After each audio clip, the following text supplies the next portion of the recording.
हाथ जोड़ के यह विनती बा कि अपने भाई के प्यार दी जा, आशीर्वाद दी जा और हमरे इस चैनल को आप लोग सब्सक्राइब करी जा और अपन दुलार दी जा, प्यार दी जा और गाना खूब सुनी जा।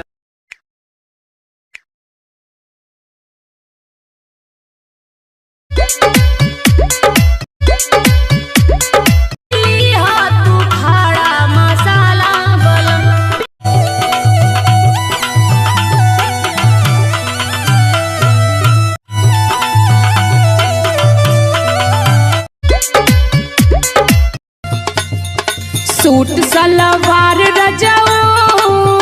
साड़ी चुभेला कमरिया में